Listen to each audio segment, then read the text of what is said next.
I remember when Richard Dawkins was Richard Dawkins and not woke Facebook with an old Englishman's face on it. There we go. That's the start. Yeah. That's his Twitter or his Facebook feed. But Yeah, no, it's it totally taken over by wokies. well, I think at one point or another he had to do it because he was just an old dude who didn't understand the internet. You know. No, and look, he's like an 80-year-old guy. He had a stroke. Like, Yeah. if the guy is taking, if the guy's just living his life, God bless him. But it is just, I don't know, it's creepy how, like, I mean, and it's not just woke people that do this though, but that are willing to co-opt a name like that, to take advantage of a situation like that. Where it's like, well, this old guy's too disconnected to know what I'm saying under his name on his Facebook page. So I'm just gonna keep grinding out dumb woke bullshit. Like on the page of one of the most like hardcore logical old He is classical liberal types in the universe. he's tried to dance the line over the years, but he keeps stepping in it because he can't help but step in it. And Well, I think he keeps running into the problem that, like, I mean, like we all do. We're young enough and we're exposed to enough young people where I mean, I don't know how exactly to describe this because, like, I mean, it's this thing. It's part of the trick of how screwed up and wacko all these ideas are. Is that Mott and Bailey thing, where, like, because I can see Richard Dawkins being like, well, yeah, of course I support feminism. Women should have equal opportunity. yeah, And he doesn't know about the whole Bailey part of that argument that's going I on think he's behind the scenes. slowly learning, but at the same time Well, too, he's I still a mean, little he bit was at the too old center and out of. of it for all of it. I mean, he was why Elevator Gate became Elevator Gate, was because he responded rationally to Rebecca Watson, and So that this dismantled new atheism. this is one of the things that has come up. I mean, it's the thing we're commenting on today, which is Mormon stories. I don't want to become Mormon stories reply guy, but this week's gonna have to be because they're coming at this street epistemology stuff, and it's kind of like delving into if there was ever some sort of area that I was going to start taking it to these guys, it was going to be about epistemology itself.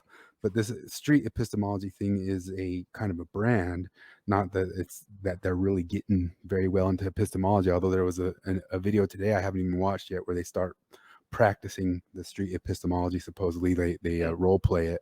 I haven't watched it yet, but this street epistemology guy, as we said yesterday, we think, and it turns out he does comes back from New Atheism 101, like the right after 9/11 type atheism world that brought the four horsemen out, the Dawkins, the Dennett, the Harris, and the Hitchens, that grew into a pretty sizable movement by 2010, I'd say, and blew up.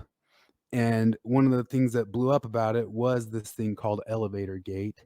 And so the reason I'm explaining all this is because I realized in John DeLynn doesn't know anything about all this, you know, and he's kind of my gauge, a little bit of a gauge for what maybe even ex-Mormons knew about and Mormons knew about. Like, I guess not very many of them were there and followed the whole atheism movement when we did. No. Um, I don't know. I mean, were we that much like into something that wasn't like a huge thing of ex-Mormons? I mean, it seemed like there had to have been like some ex-Mormons that were into it at that time frame along with us, but maybe not Well, many. yeah, I don't know because, like, I mean, you were the guy who was my window into the whole blogosphere, the whole ex-Mormon internet world. Because, like, my first, like, I officially was not. I mean, I was excommunicated in what, 2002. I was excommunicated, no, in 2001. I was excommunicated in late 2001, and like in my own head, I ceased to be Mormon. I don't know, 3 years, 4 years later than that, and then it was a couple of years after that that you were like, "Oh, by the way, did you know there's this whole universe like of Mormon talk online?" And so yeah, like I was just kind of doing the new atheist thing, kind of independent. It was like I came to the ex Mormon scene after the new atheist scene, so I don't really know what ex-Mormons knew about it. Because yeah, by the time I was getting keyed into new atheism, Elevator Gate had, or into the Mormon ex-Mormon internet world, Elevator Gate had already happened, and new atheism was you know, what's his name? Richard Carrier was was captain of that burning ship. Well, I mean, yeah, that's a name that's not even like worth remembering. Well, there's a lot of names that aren't worth remembering. Well, That's that's one of not the things something. that's hard is let me go ahead and say it, but I'm gonna try to pull up this video while you're talking.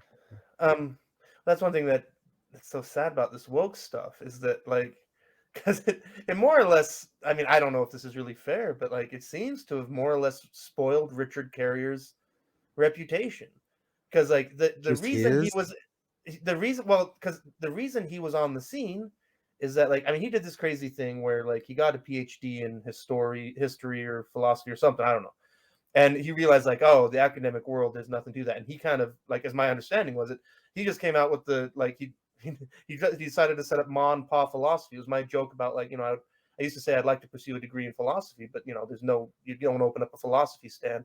But I guess Richard Carey kind of opened up a history stand, and he crowdsourced like, what do you guys want me to do? And apparently the answer was historicity of Jesus, and that's how Richard Carrier came on to the new atheism scene. Is that and you can look him up. He wrote whole books and did a whole bunch of lectures on the historicity of Jesus, and it was great stuff. And then he did his whole creepy new atheism, or no, sorry, atheism plus, which is very simply, I mean, it's not any more complicated than to just simply say wokeism co-opting atheism. Like, I mean, and it's not even like, it's not even atheism plus wokeism. It's just wokeism with the name of atheism now, and it's just Yeah, another form of so altruism. that's because there's so much about this video I have pulled up here. Lynn's talking to him about this. Some other people kind of commenting on some of my videos were excited about this. I guess this is kind of like a sudden big crossover of Lynn into that world, which is kind of amazing to me because I would have This was guessed they 10 would have years been ago. aware. They would have been aware or known or had been Yeah. paying attention at all to all of this. I think And I knew about this guy 10 years ago. And it was the first and last time I ever paid any attention to him. Is I think I watched a couple of his him videos and and thought, "Oh, that's neat. Good job. yeah. You know, Godspeed." And that was it for me. Yeah, So so I mean, watching and listening to this whole thing, I mean, he does seem to. Yesterday, I was a bit snarky about what he was doing and whatnot. This seems to be a little bit more genuine. I've watched a couple more videos, and some of the videos, like I can really tell that he's not trying to push people one way or the other. He's just kind of trying to get them to stop and think, and lets them kind of choose the topic that they're going to talk about. So I mean, I think what he's doing is fine enough, although maybe it's not for tonight because I think what we're going to talk about is maybe that old atheism movement, but um, just getting off the comments of what they're doing or what they're trying to figure out with epistemology here, if they're even figuring it out. But the so much of this video today is him kind of giving this little explanation of what happened through the time frame, and I can tell he's trying to be supersonic neutral. He doesn't really want to say why atheism blew up. I think he knows exactly why it blew up. Mm, I think he knows exactly what's going on with things nowadays, but he's trying to be neutral, not just to be nice or polite or pleasant on the show, but he probably tries to keep it and play it safe as and walk the line as hard as he can to stay cool with so many different faction things in that atheism scene. The I'm gonna show like a couple clips. Just I think this is part two. I think I watched half of part one and just got too bored. you might have watched Um, some of this one, but Maybe it was this one. I can't remember. okay, managing here groups. it is. This is where they start talking about.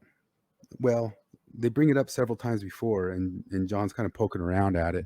It comes up so many different times in this, and the way they kind of evade it or don't really explain it is interesting to me. What's not said is as interesting to me as what's said. You know, that type of stuff. So Mhm. we just those are all fan managed platforms that we happen to stream to occasionally and go to. So this is a total sidetrack, but did you mention at some point kind of drama in the atheist kind of communities? Well, there's drama. I mean, yeah, there's okay. I think we're talking in the context of more of the aggressive, in your face, Four Horsemen style, as opposed to maybe I think softer I think techniques. something I may have read that you wrote previously, or maybe some conversation we had. But like, I guess I'm saying there was this era where, whether it's Penn and Teller or Bill Maher or Hitchens, Dawkins, and Harris and Hemmant, Yeah. where like it seemed like there were these conferences every year that people would go to. Did you listen to that Hemmant guy very much? Yeah, good old Hemmant. I didn't listen to him at all. Like he's like so many of these guys, I've devoured all their stuff. I barely listened to him at all. But Oh, I thought he just was saying the name. I thought he was I thought he was remembering Dennett and just no. no. Hemmant. Do you know who Hemmant is? No, I thought That's what I'm saying. was... Like this is a dude. He's called the Friendly Atheist. Yeah, he doesn't know Dennett. This is a dude named Friendly Hemmant. Atheist. Yeah, Because I remember Friendly Atheist, but that was so they like keep the bringing him up, ancient and they past. keep talking about it. And he keeps popping up, and I guess maybe he was a big deal to people who hung around there. He was never any sort of big deal to me. I guess he puts out a whole bunch of I vaguely blog remember stuff. him. Yeah, He's kind of one of the he's on the Dillahunty, Aaron Raw kind of side of the woke Inquisition, you know. yeah. So going all the way back, you mentioned Elevator Gate. Well, he asked about it here, but he's asking about drama, and let's hear what the answer is. And there were big deals, and then I don't know if I remember like accusations of like harassment or whatever. Like, I don't know if but it was weird. I was never a part of any of that. Somehow Mormons are so freaking isolated. I'm guessing there were ex-Mormons there, but Yes. like maybe just me and Flip. Hello. There's of course others, but oh, and also I mean, look, John Dehlin is late to most parties. Like, I think I John don't know. Larson knows this stuff. Yeah, I John Larson too. I mean, again, like I don't know. Who knows? I don't want to just be shitty. Yeah. But I'm not exaggerating when like I have never heard John Dehlin express an original idea. I don't think he's stupid. I'm not saying that at all. But he's not a creative type. That's what I'll say. He's not an imaginative. Well, it's, okay. He's not an autodidact. I don't think he's terribly creative. I don't think he's not inclined to looking outside. But he's a talking head. He's a good talking head. Oh, he's great at that. Yeah, no, like, and being a talking head is a skill unto itself. I mean, yeah, because that's why I want to say, because like I don't want to give the impression that like this is like a personal thing. Because like there's plenty to respect about John Dehlin. Obviously, like the guy has put his life together. Good for him. That's something I can't say for myself. Well, he's got this like mode to him that just seems like Craig Bolerjack from sports or something like that. And one of my favorite jokes. If Anderson Cooper was straight and boring. One of the funniest things that Mark Maron, the comedian, ever talked about, and it's one of my favorite lines ever, is talking about people having success head, and they have this like type of head, like a Guy Smiley type head or a Conan O'Brien type head, or and it's a talking head type head, but I think John Dehlin has success head. It's maybe the same head you have to become a stake president or become a bishop or something. If John Dehlin was just the KSL evening news anchor for 40 years, that would fit perfectly. Yeah, so that would be great. The other thing about like talking heads, like real actual talking heads in the world, is like when Wolf Blitzer went to Jeopardy and it turned out he didn't know anything about anything. Like it blows people's mind because it seems like these guys must know everything about everything, but they really were just talking heads. Yeah. And it almost cracks my brain to think that this guy was going through the whole leaving Mormonism, leaving religion world in the 2000s and remained completely oblivious to this movement. It makes sense that John Dehlin would be oblivious to that. That part makes sense to me, that he would be oblivious to it, that he would struggle to see outside of his little bubble. Yeah. Um, So but he yeah, gets in, maybe we'll cover it here, but he gets into a little bit later about talking about being afraid of the word atheist. And I'm like, my mind warps back, like, are we in 2007 again? You know what I mean? Like, yeah, he says, I don't want to use, he basically is an atheist, but he doesn't want to use the word atheist because it turns people off. And he kind of yeah. talks about that. And to me, that's kind of like, what year is this? Like, honestly, like a decade's happened. There's so much about all this stuff that seems stuck in the past. I mean, that it's hurting my head. But Well, I mean, and the thing where you say is like, oh, he doesn't want to call himself an atheist, where it's like, well, you're just being chickened, but like. but he wants to spend his time Well, and I trying actually I to shouldn't tear say he's down being any sort of concept of God or atonement or yeah. whatever. Well, So I shouldn't say he's being chicken. I mean, I guess he is in a way, but like in the one hand, I can understand and respect what he's doing, which is like he's trying to maintain the widest audience he reasonably can. And yeah, he knows that coming out and just saying atheist is going to cut a whole bunch of people off because they just don't like that. Like yeah, he definitely. I mean, part of that whole stay Mormon thing from way back when. This is a guy who definitely wants to try to occupy both sides of the fence at all yeah, times. yeah. But I think he's getting. I do think back before he got excommunicated, he was much better at being polite to the Mormon believing side, and I think now he's just like that. They frequently will get critiques, and they'll argue back against the critiques, like we aren't anti-Mormon. We've had people on the podcast, but if you've listened, these back in these times, back 10 years ago is when I might have listened a little bit to him, and somewhere in the middle 10 years, I checked out entirely. And in a way, I'm kind of coming back to it. And what's funny about it is so many different Mormon and Mormon bloggers popped up and became big in the middle of that when we'd already kind of like checked off and moved on, Yeah. and um then they get big again. And then so many of the newer kind of bloggers don't know much about the old atheism scene of the 2000s or anything like that. But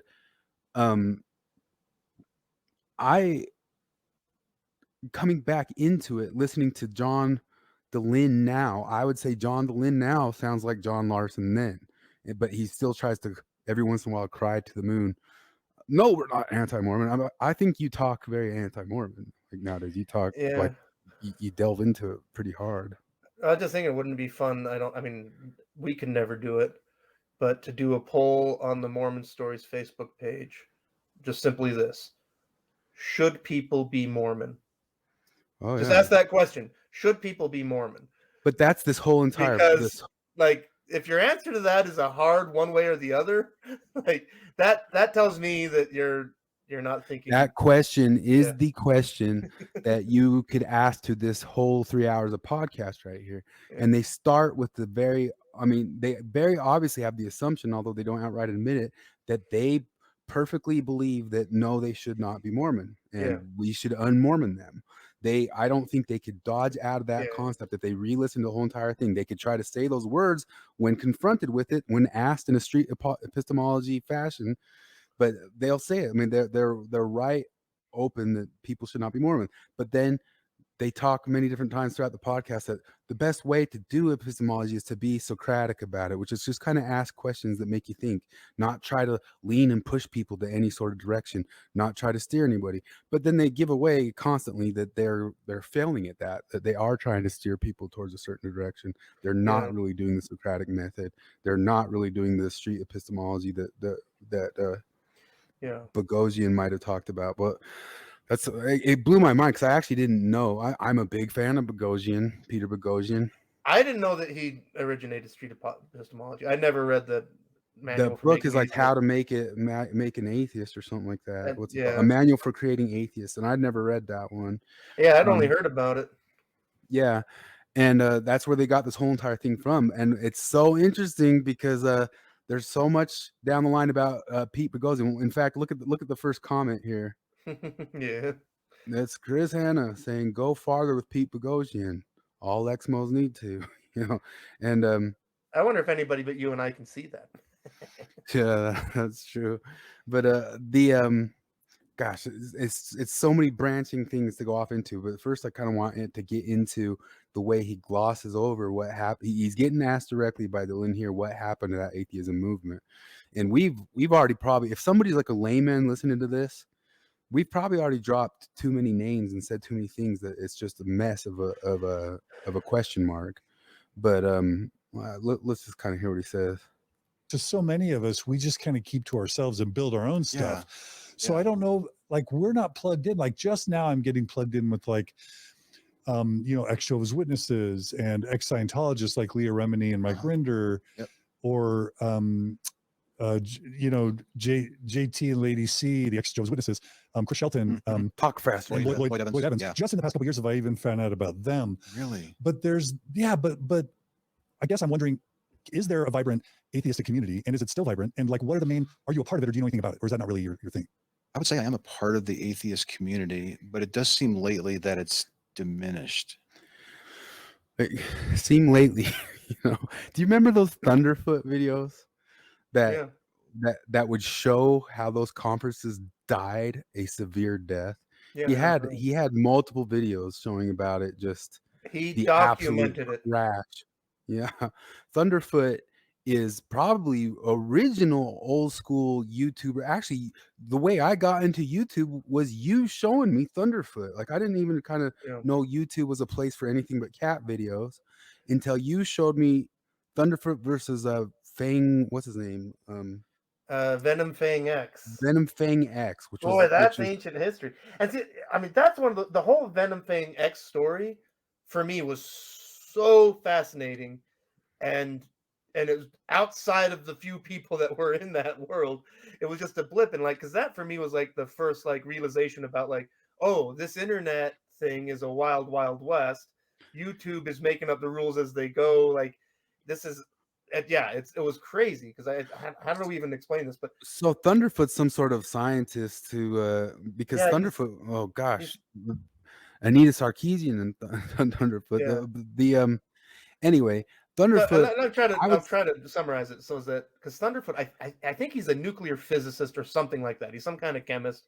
This is so long ago. He was just in school at one point, and now he is. But so he started out in the early days of YouTube. He just using super science and math and stuff would do these response videos to this Canadian young Earth creationist guy who went by the name of Venom Fang X. I've already forgotten his power name, his real name. And like this blew up where it's like this story is fascinating because Venom Fang X started doing copyright claims on Thunderfoot. And like outside of the whole atheism debate, this was fascinating just about like, well, wait, what is the nature of free speech on the internet? What can you say? What can you say in response to somebody else? And I mean, you can look it up. It's a now famous video of a Venom Fang X reading a prepared statement where he basically grovelingly admits to everything he did wrong and begs forgiveness in exchange for not being civilly sued into oblivion by Thunderfoot. But that whole story by itself is worth looking into, just about the nature of the law and freedom of speech. Well, beyond that too, like, Thunderfoot started doing these series of videos called "Why People Laugh at Creationists." Yeah, that's what it's called. And that was one of the first times that I noticed or saw, and I think some of the first people to do like series on YouTube, continuing series, and I thought that they're pretty interesting and good series going all the way back.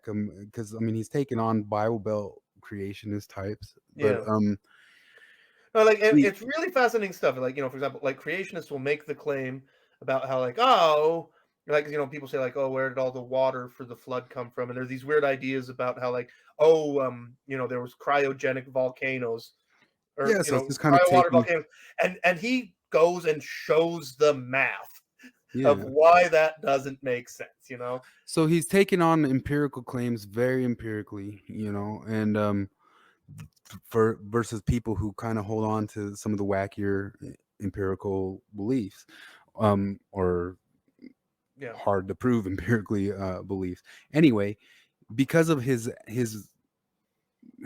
work in that, he became somebody big enough or in the atheist community that he was probably like a featured person to go to these conferences and all that sort of thing. So he was there and around for. There was different atheism conference. I forget the name of it. That And there was Tam, the Amazing Meeting. Tam is the other one. Tam, the Yeah. Amazing Meeting is James Randi, and sometimes they'd have both the conferences like right around the same time. Yeah. But the atheism conference would move around. Tam would just always be in Vegas, kind of close to Randy. Well, Penn and Teller, yeah. 'Cause Penn and Teller, who put it they on work 6 for nights a week. James Randi, yeah. And so Yeah. those would, because Penn and Teller and those guys at that time were also kind of party animals, and they wanted to put like music and stuff all around it.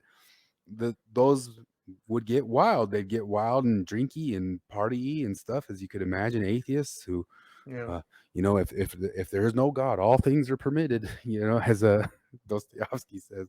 But that maybe they kind of thought that for a minute. It really quickly devolved into a super Puritanism that was almost like more impenetrable than any Puritanism I ever even saw in the Mormon Church. Yeah. And that all started with Elevator Gate. Elevator Gate. Well, just really quickly to finish the thread on Thunderfoot. He kind of went from that whole thing with battling the creationists to suddenly start documenting the insanity of these kind of what they didn't call it woke yet at that time. Yeah. The insanity of these things that started tearing apart. And that was my internet. That was, I guess, I don't know my awakening to the world of woke was watching, like, because I followed Thunderfoot because he did these science videos responding to young Earth creationist claims. That was everything I knew about him. And then all of a sudden he started talking about the claims being made by feminists at atheist conventions, you know? And and it was the same kind of thing where it's like, well, you know, like he was using cold scientific logic against religious ideas. But the difference is, like, you know, the young Earth creationist religious ideas, those are a fair game. Rebecca Watson's weird feminist ideas, let me show this, because it goes just a little bit farther, and I might need to jump back a little bit too. So what time frame am I on here? 1:14:34. I might need to go backwards, but listen to how the questions kind of continue later. Yeah. Rationality Rules might be a big channel that's out there. You know, Rationality Rules, I got some backstory on that guy too, but hold on. No, I don't really consume a lot of content. I actually think that's a problem of most content creators. I think they should be listening more to what everybody's saying. I think if I have any superpower, is that I over listen to everybody, and that's it. You know, I partially because of my job and because of I'm in the gym a whole lot, and even like when I practice music, I'll just have earphones in. I'll put in 13 hours a day, you know, and maybe that's too much or something, but I'm hearing what each different person's saying, and I think some of these guys get so lost in their own little worlds, they don't kind of know what the like what's going on besides what he's producing. Yeah. But here goes. I'm usually making content. Yeah, I get that. Or developing I get material. That. That's you know, kind of, I'm cursed by that too. Is there a Skeptic's Guide to the Universe podcast or something? There is. He didn't even know about Skeptic's Guide to the Universe. I mean, I'm going to kind of contradict myself, because earlier I was saying that it makes total sense to me that John has no idea what he's talking about, but also the way he's phrasing all this. You think he's lying? It, like, I don't know, it hints at, like, I think he knows more than he's saying. Like, I think he can drop names, and I think that he's dancing around it so he's not showing all of his cards. I don't know. Why is he trying to push him? Is there a Skeptic's Guide to the Universe? Like, yeah, is there a long-running podcast that's been on for 15 years that was one of the pioneers in the podcast community and the atheism and skepticism community? Like, oh, is that thing a thing? Yes, yeah, Don, well, it's a thing.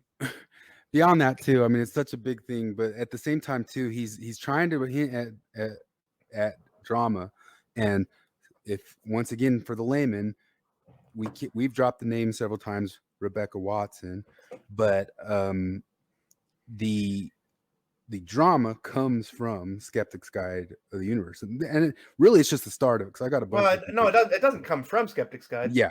Rebecca Watson. She came from. We wouldn't know of her if it weren't for Skeptic's Guide. Rebecca Watson was a panelist on the extremely excellent science podcast Skeptic's Guide to the Universe. up until about the time of the elevator gate stuff. I can't remember if she left the podcast before or She after that. did. No, I it was think it was after, but it was like months after, like 5, 6 Yeah. months after. But also, like, I mean, I remember, like, you could kind of feel this. I mean, geez, I haven't listened to that show regularly in years now.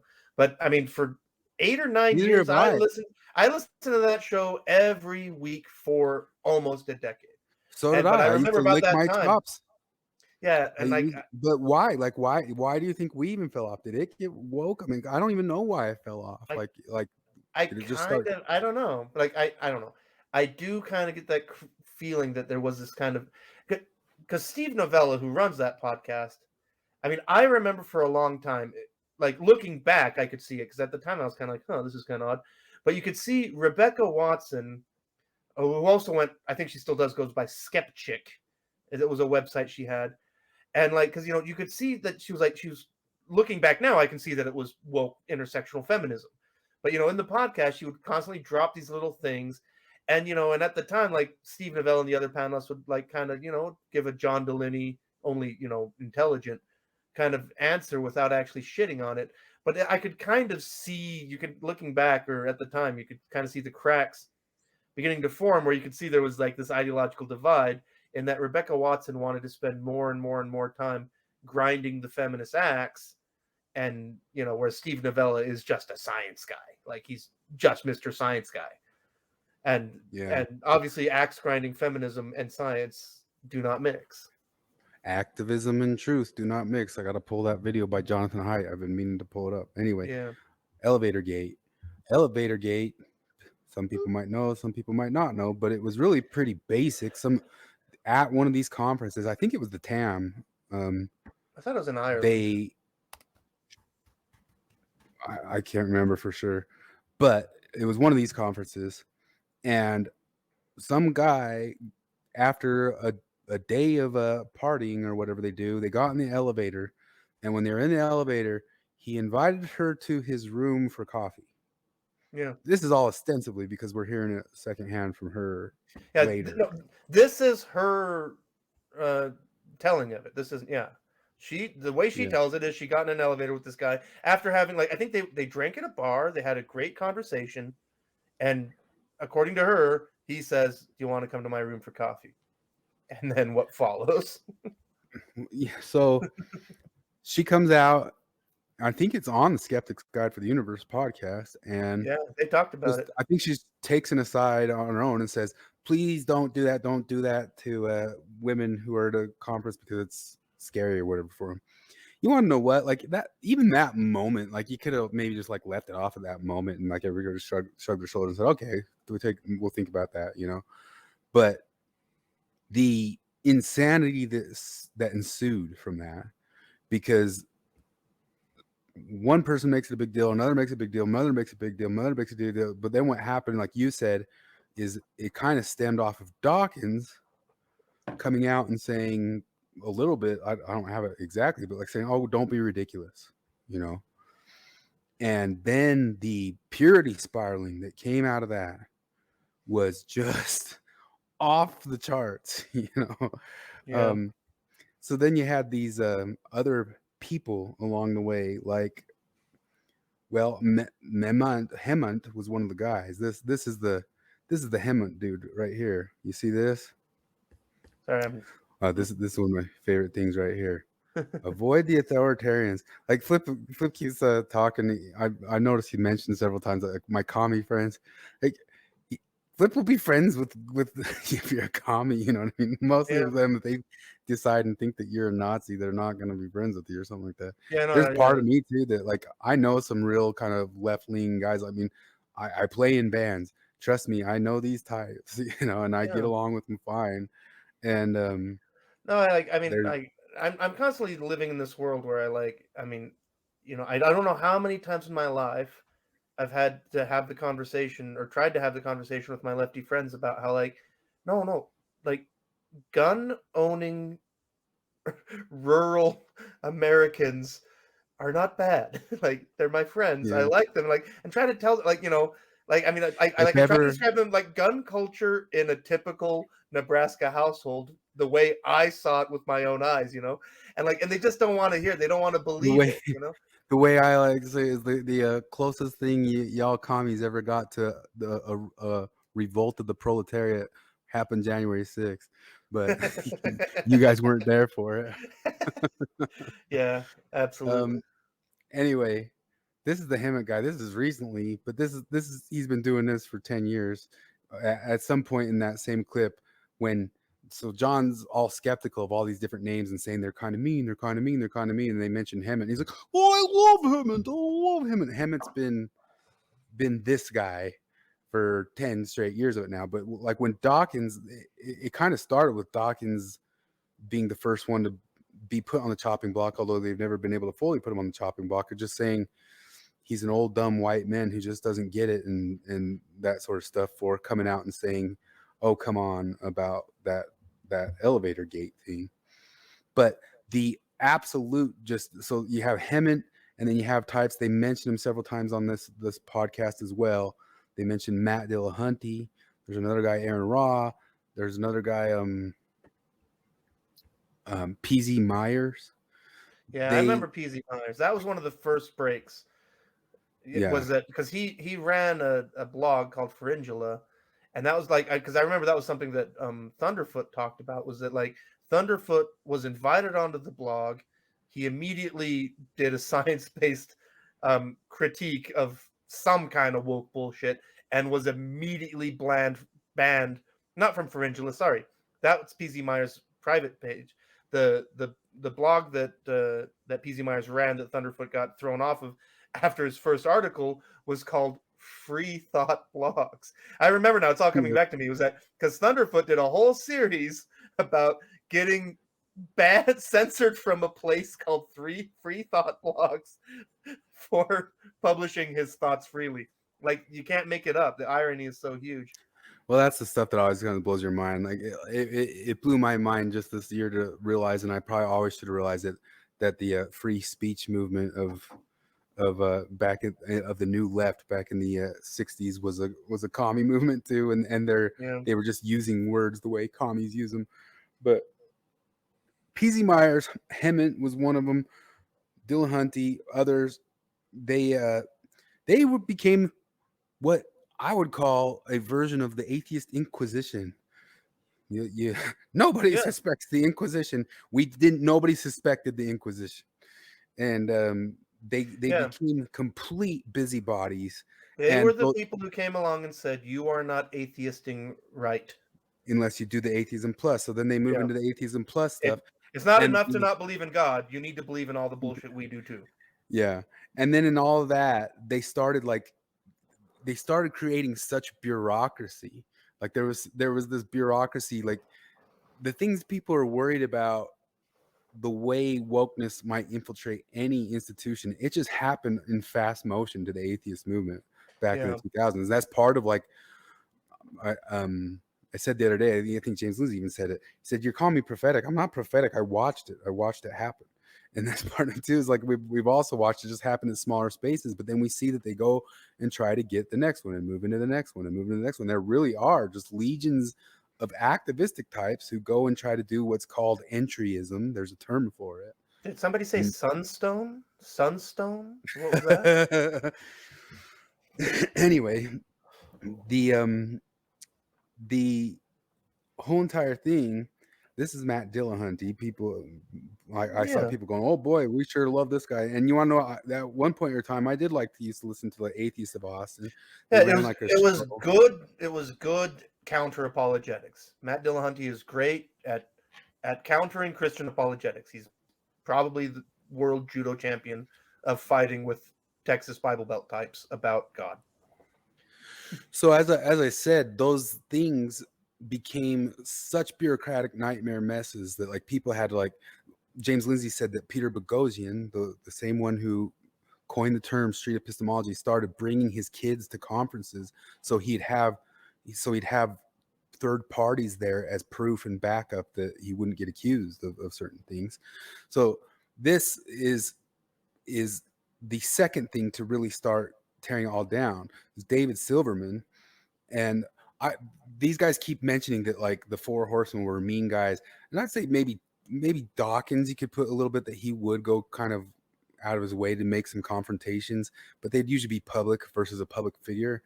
There's kind of a famous one where he took on Brandon Flowers unsuspectingly. Yeah. But I this I blame I don't know the background of that, but I kind of feel like that they was just ended up on the same show. I feel I don't know if the producers of that show were negligent or set that up. But Yeah. either way, the producers of that show owe Brandon Flowers an apology, in my opinion. Yeah, for sure. Well, this guy was definitely an abrasive dude. I don't think he's that bad of a dude, but he was definitely an abrasive evangelical dude, David Silverman. And he was the dude who started making different billboards and putting billboards up all over the country because he called himself the firebrand atheist. And as the firebrand atheist, he would he started some of the first like 501c3s and made all these different movements to start putting atheism out there as a sort of evangelical thing. And he made all these different billboards of let me show you. Like let me see if I can find some of these billboards. Yeah, stuff like this. He'd get billboards put up of stuff like this. Yeah. And that stuff, he kind of pushed it, but that stuff got him famously on Bill O'Reilly, which became extra famous because of the tide goes in, tide goes out moment. That still is a little too perfect because he looks just like Anton LaVey. Yeah. So Bill O'Reilly his argument against his atheism is tide goes in, tide goes out. I can't explain that. Bye. And David Silverman just kind of was sitting there with this face, and this face became like the meme face, one of the first super memes that just became such a face that people would put on anything of like, what are you talking about? And it was him listening to Bill O'Reilly right there in this moment. Yeah. And people didn't even know that this was this moment or this was David Silverman when they used this face, you know. This guy was a mega hard-working kind of producer to create and put together those conferences. And he was a top guy in it. Well, he got accused of sexual harassment. Who did he get accused of sexual harassment by? He got accused of sexual harassment by Matt Dillahunty's wife. Matt Dillahunty's wife, who the two of them shared an open relationship and have an open relationship. And supposedly David Silverman argues that it was all kosher. We were all doing it in open relationship time. And she said, yeah, but he had a position of power. And that position of power made it not okay. Later on, as you see here, you can watch some of it. He sued them for the defamation and for the situation. But it got him, once again, let me see if this sounds a little familiar to you. Tell me how this sounds to you. And that's why when she comes back and says, I felt I couldn't say no. I mean, yes, I can get mad and say, I didn't tell you that. I didn't suggest that. I mean, no. But the point is that Probably ought to put that on regular speed. She was real. She was young. I was in power. She wanted a job, and I knew it. It was wrong. There's two allegations. For the first one, you're saying part of it is right, the part of it is not. The part that is not right is that she didn't look drunk. She wasn't drunk. Correct. But the part that you acknowledge that it was wrong and that you made a mistake was taking advantage of the power dynamic. Yeah, I guess taking advantage. So the power dynamic they're talking about taking advantage of there is that he was what do they call it? He's the president of something. President of a 501c3. A president of a 501c3 he gets ousted from the 501c3 because he had relations with somebody who ostensibly could have had American atheists. That's what it was. American atheists. Yeah. So that might sound a little bit familiar. Things that can maybe kind of cause a drama at a 501c3. Yeah. But she felt once again, maybe it was right because of that power dynamic, quid pro quo power dynamic, which you don't just get to announce this isn't a quid pro quo and that's not a power dynamic. It's a quid pro quo because it's a quid pro quo. You're the boss and there's somebody who might get or not get a job because of you. That creates a quid pro quo. But this this situation, I understand why he might not have been continued to go on there, but part of the issue is he's given longer podcasts on it. Is the whole entire thing was a long time open and supposedly okay flirtation for the open marriage of Matt Dillahunty and Yeah. that And situation. I mean, when this all went down, I listened to some podcasts about it, and I remember somebody reading through some of the transcripts that came out as evidence in the trial. I mean, and it's stuff you can't repeat here. But Yeah. like, it's one of those things where it's like, holy shit, like that anybody in this situation can claim that anyone else was the one abusing their position. Like, yeah, no, it really, I don't know. It's gross. anyway. And like, it's gross. And I don't like that I know personal sexual details about what these people are into. Like, what? Well, this gross is one to of me the that I things know that it this comes stuff. across. Let me see if I can just quickly go through them because I didn't even want to look at them. But like, look, I haven't even pulled up that many of them. But we've got sexual misconduct allegations against Neil deGrasse Tyson. There's multiple of them. We Yeah. got sexual a legacy of harassment in science from the Atlantic, and there's Lawrence Krauss on the front of it. Lawrence Krauss was another huge atheist who might have been close to the four. Might have been one of the four at one point or another, and he still Yeah. pops up a whole lot all the time now. And he even made a defense of his situation. Like he had a physics proof of why his situation could not have happened, but not good enough, you know. Yeah. Because his whole thing is like supposedly he just grabbed some woman at well, people could read about it and get into it, but you Yeah. could also read his open physics proof of why it didn't happen the way. But it doesn't matter. Here he is, of Lawrence Krauss and the legacy of harassment in science. The legacy of Michael harassment in science. Shermer. Because everybody knows that scientists, Yeah. if there's ever a den of sexual predators in the world, it's scientists. You could put on your feminist lens for a minute and say, it just proves that this world's a rape world, that we still are allowing Michael Shermer to be in the public lexicon, and Lawrence Krauss to still be in the public lexicon, and Neil deGrasse Tyson to still be in the public lexicon, and David Silverman to still be in the. But the truth of it is, and I'll say this as an HR manager, is each one of these scenarios, they're not good, like hard cases of stuff that you could say was for sure some sort of evil done in the world. The one that's the best case is the quid pro quo with David Silverman.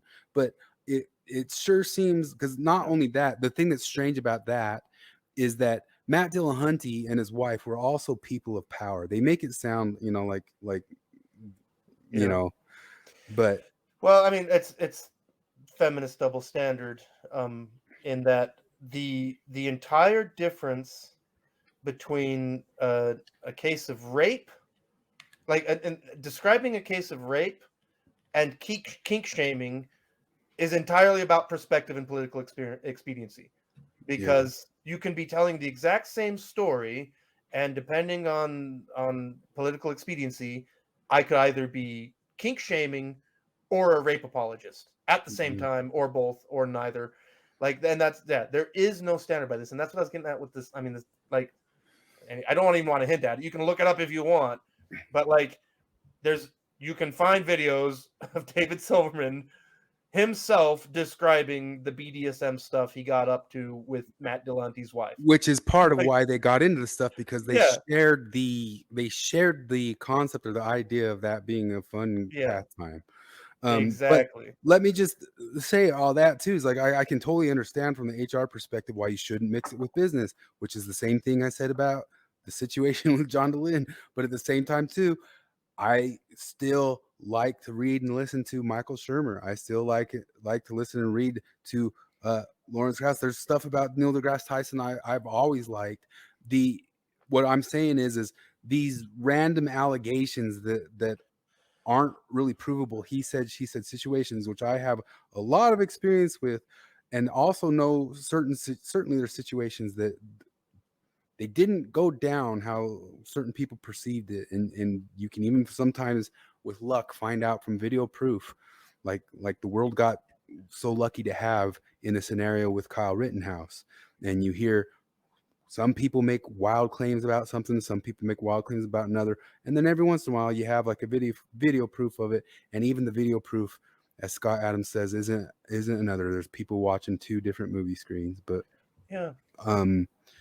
what I'm saying is these types of things got so purity culture that the Mormon church never could have even, they never could have even balked at it.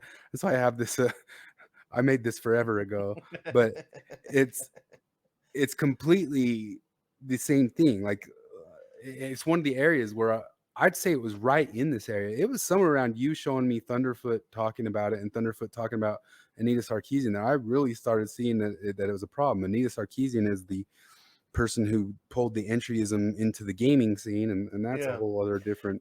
Yeah, no, that was the same thing. Like where I saw Anita Sarkeesian lying about video games, and then because the other thing that was part of this, that was part of my whole, I don't know, is it black pilling? I don't know all my pills, but I won't ever forget when I was sitting in the car listening to NPR, and they were talking about Gamergate, and that was the first time in my life that I ever knew for a fact that NPR was lying to me, because NPR's report contained lies. They lied.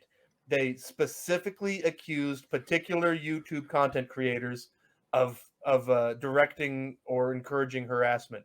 NPR lied when they say that. And I'll never forget, because I was sitting in the car listening to them like, oh, let's see what NPR says about this whole Gamergate thing. It'll be nice to have, unless they have a journalistic force, bring all of their power to bear to shine a light on. Oh no, they lied. They just fucking lied. But this is part of the thing that I've been trying to explain to people too. Is that same entryism happened? It happened at the New York Times. Oh man, I have posts of it. I mean, Barry Weiss, read her resignation from the New York Times. But there was also another post made by the New York Times themselves, basically bragging that they've gotten into that type of entryism, which is we're going to hire people who are more activist minded than truth minded. I should add up now, but so many times when we talk, things pop in my head I wouldn't have even thought of a while ago, because it's so far back that they actually put that out. But no, I mean, you could, at this point, the New York Times, they could just, like, in their entryway as you walk into the New York Times, they could put a big picture of Dallin Oaks and the quote, "Sometimes the truth isn't useful," and that could be their motto now. Like that, because they have entirely embraced that attitude of like, sometimes the truth is not useful. This was a big thing that happened in comics. Is they kind of posted. I remember this picture. Yeah, they posted this thing. Let's go diversity. This is diversity. This is the editor's room at a comics, Marvel Comics. You know what I mean? Yeah. And the whole thing was like, people started wondering like why all the comics just became these kind of woke stories. They took over the other things, and but they got rid of the monoculture that that had been the bane for 70 years of comic book fans. They were like, God damn it, all of the people who make our comics have the same. Like, no, it was never like that. And so the iron law of woke projection is that like they took a vibrant open world full of imagination and exploring humanity in every way possible and filled it with a bunch of fucking church ladies. Yeah, this is the Huffington Post. This was years ago. Diversity. Let's go diversity.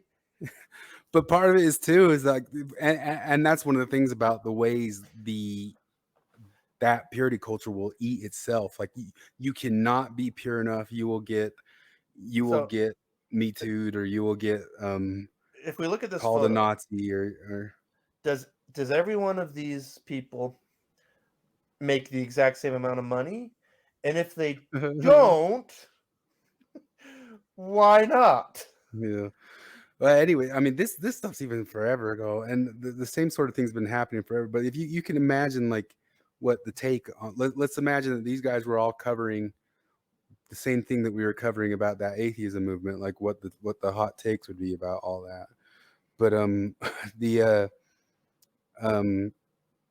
going back to this, these guys mentioned Dillahunty several times. There was another person that he mentioned right before they got to the point about Skeptic's Guide to the Universe. I don't know if he'll pop up as a rationality. Oh, come on, fingers. I've got banjo picks on my fingers. Take them off. Reactionality rule. Card game, no. On the 3rd of March 2000. This feller here, he's one of the persons who kind of tried to take on Jordan Peterson and Jonathan Pajau, but at first he was really bad at the arguments because he kind of didn't understand the arguments. And I actually give him a lot of credit for actually learning the arguments and then trying to take them on. You can watch him have a debate with Jonathan Pajau, and I actually feel like listening to him talk about them 2 years before, it's like he doesn't understand the point, and then 2 years later he does understand the point, and then still tries to take it on, just still trying to argue for empiricism being the highest truth. But he did a great job of being somebody who actually listened to the argument, and then address the actual argument.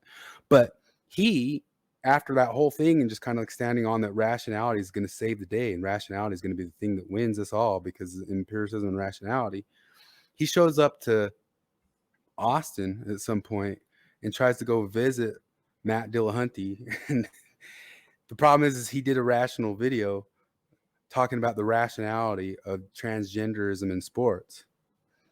And when he did that rational video and tried to talk about the rational hard empiricism of that, the very, very rational Matt Dillahunty called him a wrong thinker and did not allow him to even go to the he's got a video about it, which he might have taken down now. He wasn't even allowed to go visit or see them. He was called a wrong thinker and canceled from visiting them and being around them. And you're not atheisting right. Yeah. And I think Dillahunty, people keep mentioning, Dillahunty's so great because he like takes on those Bible Belt Christians. Yeah. And at some point, to me, like that debate got old and boring 10 years ago. No, I had that experience where like I watched so many hours of atheist experience where it's like, like I don't know what the number is, that somebody can probably do the math and figure out like there's only like so many hours of atheist experience you have to listen to until you have heard all the arguments. And then it's just repeating after that. And that's things like, and I went through an awful lot of that. I went through more of it than I needed to. And because like I said, like, I mean, when it comes to that counter Christian apologetics, particularly American Bible Belt style Christian thinking, Matt Dillahunty is the world's best at countering that. And part of it is because he's had people bring up the same argument to him 50 times, and he's gone over the argument 50 times. And refined saying it 50 times and doing it 50 times.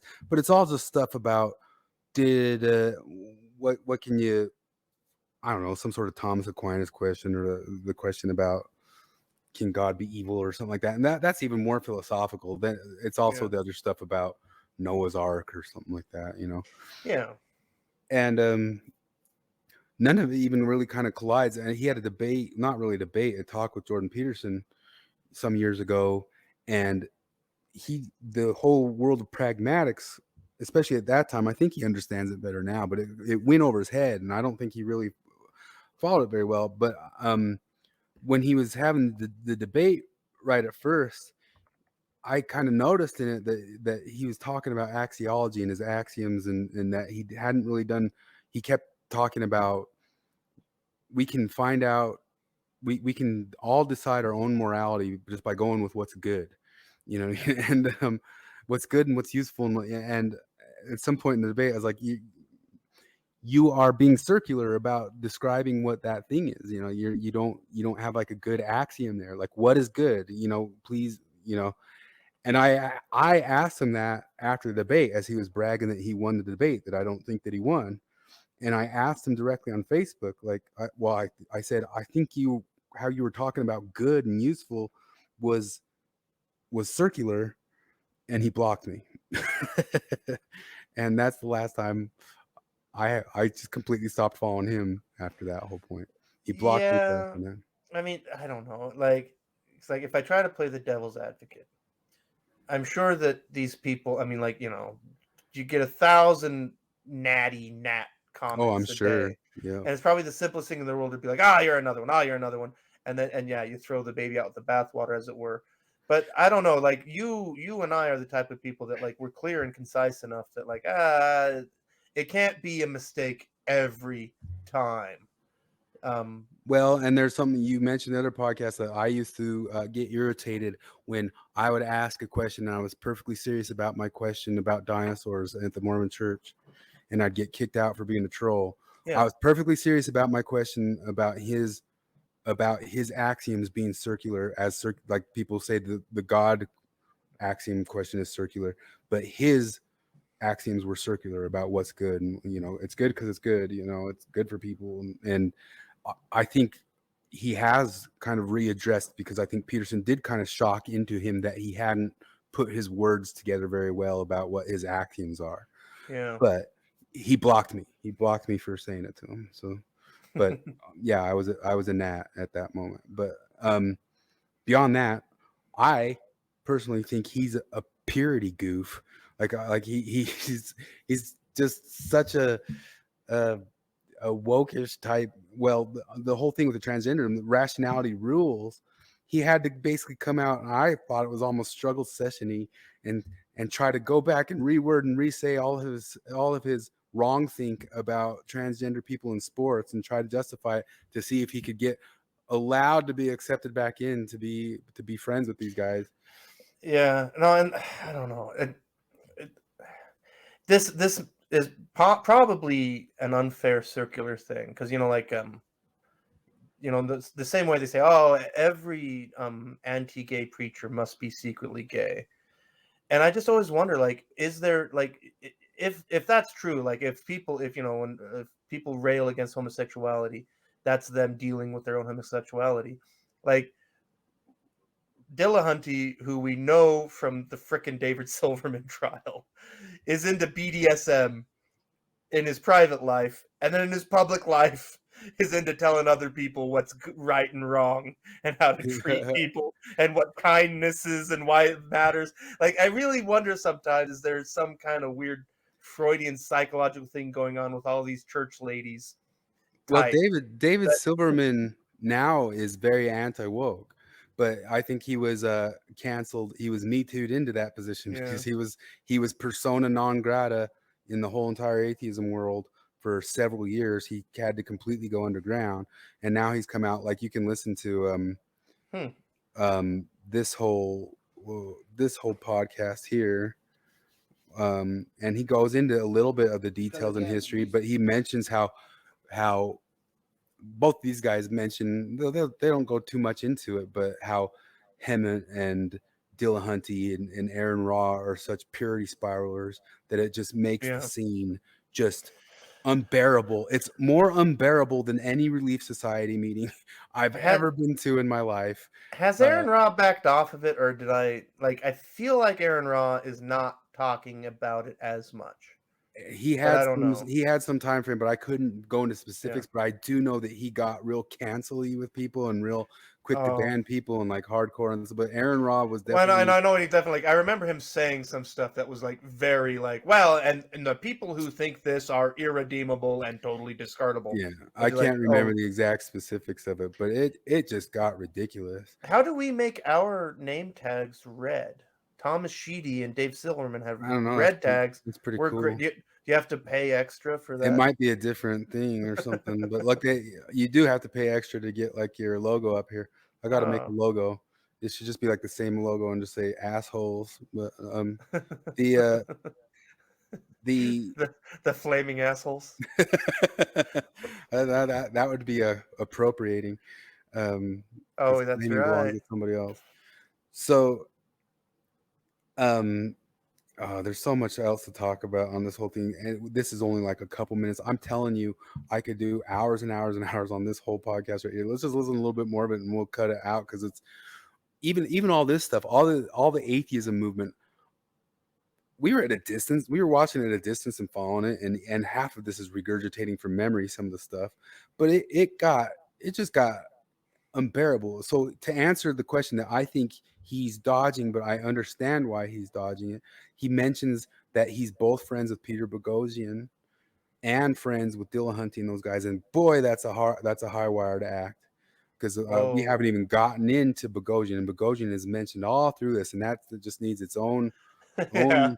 No, that's kind own of funny. Yeah, yeah, night. Dylan, if you finished, like you started Boghossian, if you finished, like he won't finish because Well, he did. He didn't finish, yeah, but he got into, and he even kind of like looked side-eyed at this guy. He said, "I accidentally clicked on a video that I think I clicked through you, and it was Boghossian talking to Joe Rogan. And when Boghossian was talking to Joe Rogan, he didn't seem very nice. He didn't seem very nice about the transgender issue. And I have transgender children. And was that you? I didn't think you would post Yeah. a video about that." And then they kind of lament how people who can even be so smart as to come up with things like street epistemology can then become not very nice, which I don't think. I mean, maybe street epistemology has bits of about a possible way of being cordial, but I think James Lindsay and Boghossian and those people are there, even though they seem like not very cordial people sometimes.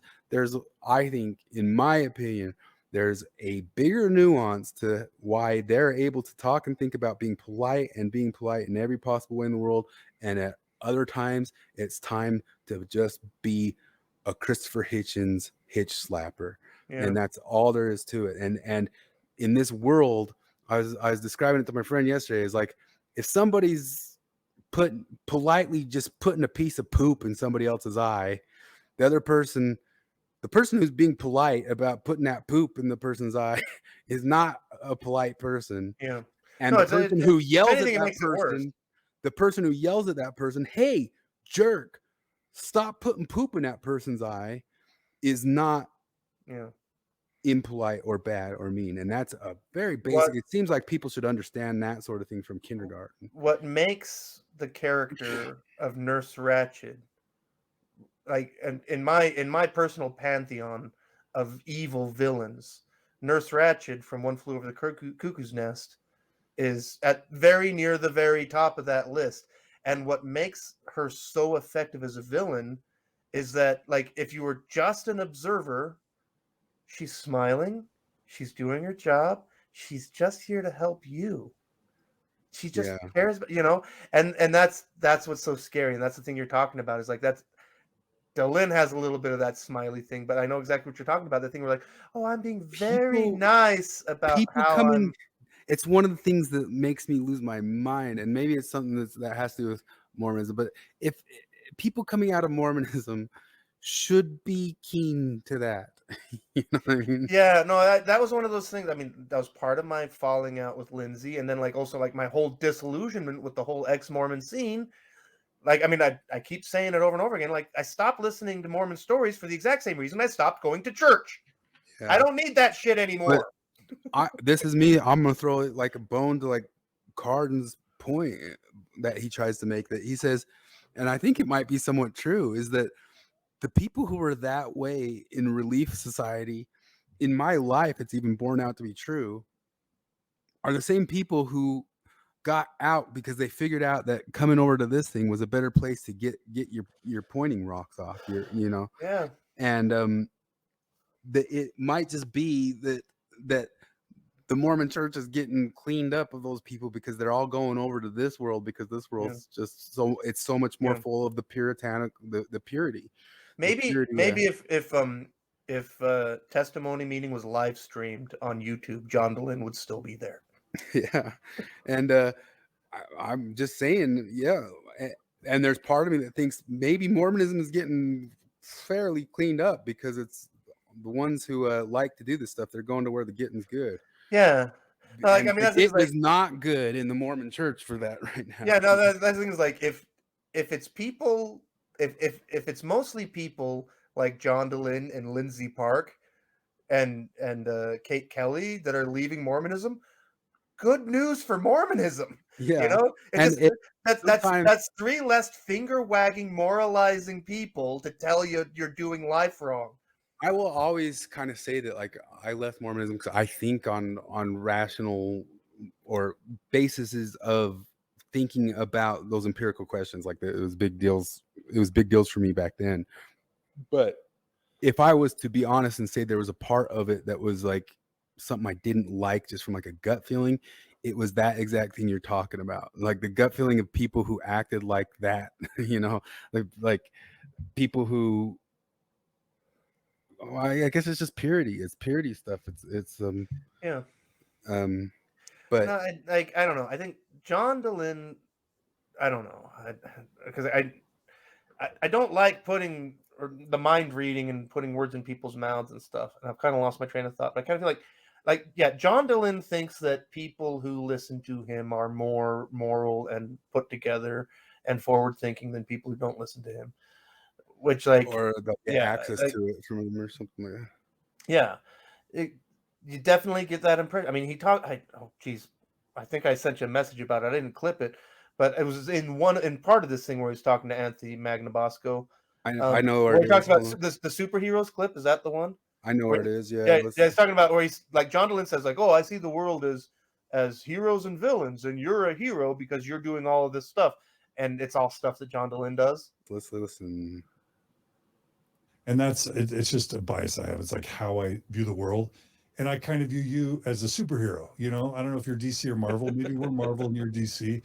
But like you've got more you know YouTube followers than me, which isn't hard, but I mean that's something. I've been doing this for 16 years.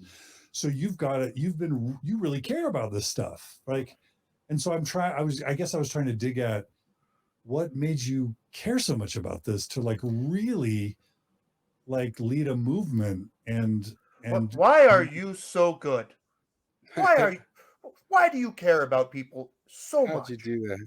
How'd you do that? And that's something else he brings up that like I don't know. Again, it's another thing I hesitate to mention because this is totally speculation and mind reading. But like the beginning part of this interview, John DeLynn seems to be really, really, really interested in the nuts and bolts of how he built an audience. Yeah. And this thing he says like, well, you have more listeners than me, and that's a trick because I've been at this for 16 years. Like And he's perplexed. But part of the deal is there's so much of this that just kind of has that era of like him just kind of like well, how do I get on this train? well, yeah, and Kara's kind of trying to get him into this train, but what I'm going to say right out is you're barking up the wrong tree, man. Like, because one of the reasons I even started feeling like I could talk and jab, and what drove me crazy about the John Larson and DeLynn videos is one of the main areas I know I can poke at you guys is epistemology.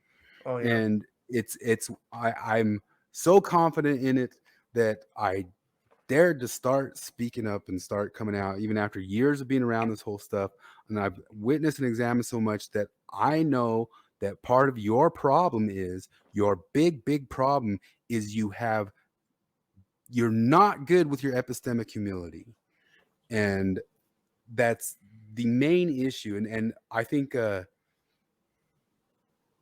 DeLynn has a type of obliviousness that it's just he's not going to be able to get on top of it. You know what I mean? And to be aware enough because part of what they're supposedly supposed to do, and even this guy falls into it, and I'd like to do even a whole podcast of pointing how he's going to fall into it, or I'd fall into it. But part of the issue is DeLynn and his what I would call forms of narcissism. He's not going to be able to not see using these tools as something to push people towards his propaganda or himself or his beliefs or his thoughts, thinking that they have to come to the outcome that he comes to. Yeah. Like when I talk to because I said I had this whole other video that this situation is me talking to my atheist friend and me talking to my Mormon friend and kind of showing like how it's different between the two, but I'm not going to be a different person. You know? Yeah. And when I talk to my friend Kevin, when I talk to him about religious stuff, even on the stuff like we might see things differently on, there is 0 ounce in me of me thinking that he has to come to my beliefs. Like 0 ounce. The only time I think, and people mention it's one of the things that come up as one of the areas we have to poke at is the cause harm situation. That's the what libertarians landed on is the non-aggression principle. Yeah. Or even you go back to Karl Popper of the paradox of tolerance type situation, that it's obviously like a wedge point that everybody's kind of got to figure out a bit better. But the real point is, where are you guys infringing or pushing or causing a problem on others? And that's where it becomes an issue.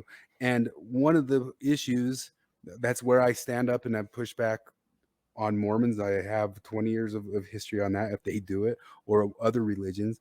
But in the woke world, it's pushing. It's aggressing. I think its stance is to be aggressive. Its stance is to be a virus and be evangelical and to change and tear down and destroy and move on, because the utopia will come after the destruction. I'll say that again. Just the end thing I was saying is the concept is that that idea of where are you now really infringing on other people or other areas of life. And that's why I was always highly against things like Bible Belt Christians bringing that sort of thing into school. Yeah. But I'm just as against the wokeness being in the schools in that type of manner.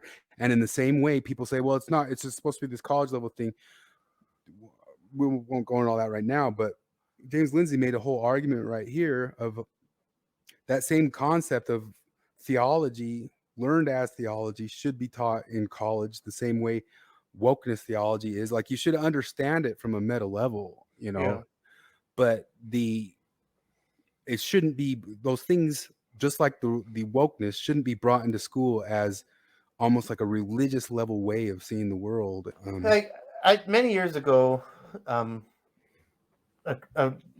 they were Mormon at the time. They left the church since then, largely because of me. But they were still Mormon at this time. There was a couple, and one day, the female pair, this couple, I was visiting them. I can't remember what I was talking about. Something about church, and she just stopped me, and she said, "Flip, is it your goal that we leave the church?" Like something to that effect. Like, are you trying to get us to leave the church? And I told her, no, I don't believe that that's a thing that I can do. I don't have the power to talk you into believing or disbelieving anything. What I'm trying to do is to first convince you that I don't believe, because with a lot of Mormons, like, that's step one, is like, they have that thing like, oh, you really feel it, you're just denying. Like, oh, step one, no, I really don't believe, and step two, I just want you to understand why I don't believe. Like, that's my goal. My goal isn't that you leave Mormonism. I don't care. There's always this sort of sense that maybe you want people to see that you weren't a nut in the positions you've come to, and maybe that's a little bit too of like the point that you make about wokeness or the Marxism and all that sorts of stuff, because everybody else in the world wants to say, "Oh gosh, you're being a Benson-like conspiracy theorist about this stuff." No, that's the same thing as like, I'm trying to convince you, like, I'm just trying to explain you first, like, I don't believe this, and secondly, why. But like, it's not necessarily that I want you to think like me. I just want you to know why I don't think like you. So then, talking about wokeness myself, there might be some of this in the religion too, is that you then might ask, well, then why do I feel that I need to go after wokeness? Like, when I'm talking about wokeness, there's not an ounce in my brain that thinks I'm going to talk a woke person out of it. No. Not even not even the tiniest drip of hope. But what I believe about wokeness is that it's shadowy, and it's purposefully shadowy, and it's intentionally, like a hydra, and it intentionally throws sand in eyes, and it's intentionally obtuse with big wacky words and lies about what it is and plays Mott and Bailey games. And my only contention with wokeness is what I'm talking about is I honestly think that most rational people, if they can wrap their minds around what it really is, what it really, really actually is, will back off of it. And I would love more than anything for them to read everything that it really, really, really is. It's you can kind of get the same area, like think about it like with Scientology. Like, go read all of the Scientology. I don't want you to read some of the Scientology or just the ones that's like, read all the Scientology, read all the wokeness, follow all the wokeness, figure out what it really is and really doing, and then make your decision. And then if you're going to be woke, fine, you can be that, But what it's so bad is that it's parasitizing the politeness. These guys talk so much about the politeness and cordiality is Yeah. that politeness and cordiality gets parasitized. Well, I mean, because that thing is because say like read it all. Like, what do you do with the people that actually do know what they're talking about and they're still gaslighting you? Like, just a week or so ago, like my own sister said to me, like, totally sincerely, as far as I can tell. I mean, it was over text message, but quote, feminism is literally just the radical idea that women are human. And she said this to me, like, and it's like, I mean, it's so personally insulting. It's like, really? If I go read Bell Hooks, it's just 300 pages of, well, women are actually human. Like, if I go through Sandra Harding is just going to be Sandra Harding is just, boy, women should be able to vote. if I go right now to everyday feminism and start scrolling, is it just a whole bunch of girls saying women are human? Women are human, right? And of course, like, and then let's just take that at face value. You're saying this in response to who exactly? Like, I know the world is filled with every kind of jerk imaginable, but who is actually out there saying, well, women aren't human? And then of those people, how many of them run an entire department of a public university or have been elected to Congress, or are sitting judges? How many of the people who are out there actually advocating the idea that women aren't human have any position of influence or authority anywhere? It's a total fantasy, and this is like, and like, there's other nations. There's other. That's right. Yeah. But I mean, there's just that idea that's like, it's like, I mean, this is my sister. Like, we've been talking about this stuff back and forth for a long time. And like, you think like you would know me, I'm the type of person that reads. I'm the type of person that will actually go and look to see what other people are saying. And that you think that you can say to me that my assessment of feminism is wrong because feminism is literally just the idea that women are human. Like, what am I supposed to do with that? How am I supposed to take that seriously? But that's a lot of what we're dealing with. I mean, we're seeing that's what all of wokeness is. It's like, oh no, wokeness is just the idea that black people have a right to life. What? According, like, who? Nobody's arguing against you. Literally, no one is arguing against you. Not even the American Nazi Party will argue against you. In fact, you can go to their stupid, evil, wicked website right now and read how they don't want to kill anyone. They're just racial separatists, just like Ibram Kendi is. Yeah, back to they just want one thing or another. I remember there's a video that came out a few years ago. It's one of my go-tos, and the problem with this stuff is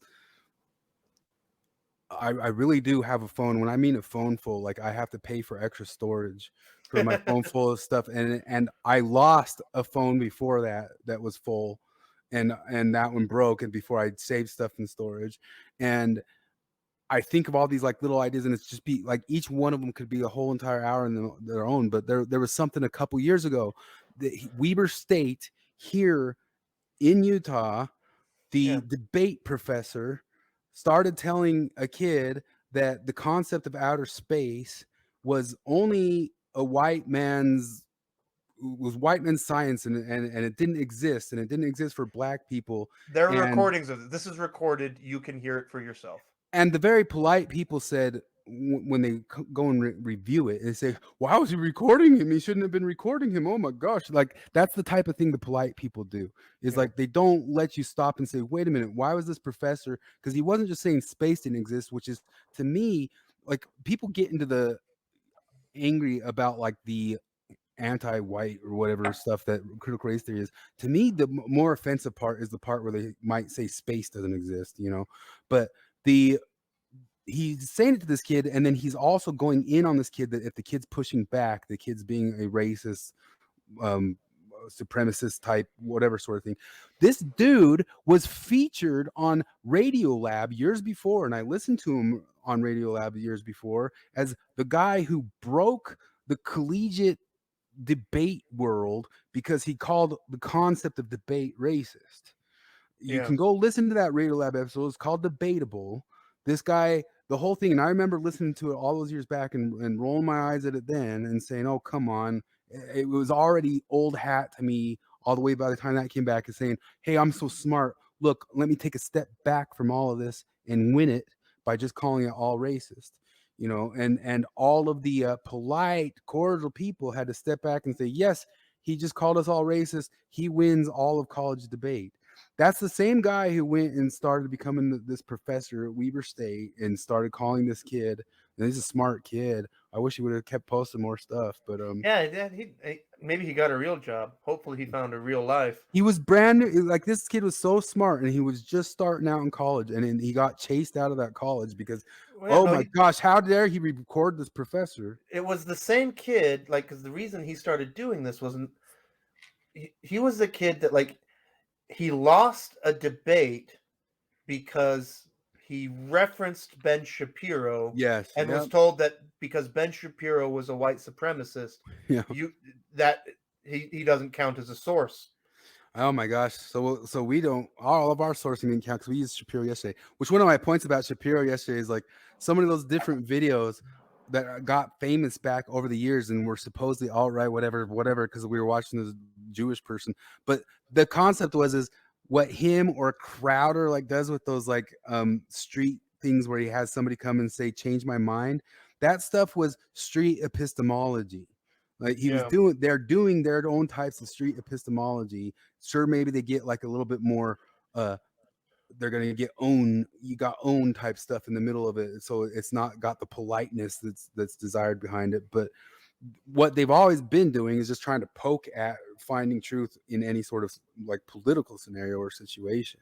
But it's not like the one of the issues with our whole entire times right now is so many things that are so basic seem new and outrageous and superhero-y. Like examining how you know what you know. Like I bring up the word epistemology and people are like, what are you talking about? What are you doing? And it's like, it really is so basic. It's so basic to just kind of stop and examine how you know what you know stuff. And the truth of it is, and it's what I say once again, people got a lot of people, like somebody like Flip might not be that into Jordan Peterson because the common sense is boring. You know what I mean? And like in some of those books, some people might complain like the common sense of it is just like, this is dull stuff. But part of his point is people needed to go back and put a bunch of words to why certain common sense things were common sense, because we're almost all the way back at the point of having to stop and saying, wait, what? How do I know? How do I know a woman's a woman? I mean, I have this other video of the street epistemology guy going and talking. He said, I got into transgender issues. So I said, he did? I can't believe he dared to get in that. And so I went and looked it up, and he has this whole video of a transgender issue. And all it is this girl brings up the transgender issue, and then it just becomes very apparent she's scared to death about talking about the transgender issue. And then he gets off of it, just kind of saying, well, thanks. Maybe you'll stop and think about it. You know, they don't really go into it. But how do people not stop and see that the girl is scared? She mentions one of the things that she thinks is an important issue is that issue, and then she just does not want to talk about it because she's scared to death of what it might reflect on her, you know. Well, that's like, I mean, it reminds you, just like you can see, I mean, like when you watch, like back in, I don't know, 10, 15 years ago, when a reporter on the street in Baghdad, like go interview a random person and just see, like they act the same way, where they're like, wait, don't make me say this stuff on camera. Like, you know, it's the exact same look. You see it, you can tell what's going on. It's because you can't. There's some things that you will get in trouble for saying. Yeah, well, I already know. Like, there's no way I could, like, John DeLynn is afraid of building an ex-Mormon following. There's no way we could build an actual like good ex-Mormon following unless they all got a lot better at street epistemology type stuff. But but also, like, I don't know, just first off, that idea, like, nothing about my life is enhanced by people leaving Mormonism. Oh yeah, like well, beyond it is, I've always said, and I've said from the beginning, is like you have to make ranking choices. Back to the postmodernism of all this stuff, which postmodernism, I keep posting like memes about it as the things, but postmodernism, really the basis of postmodernism was they found out they could toy with epistemology. That's really what postmodernism is.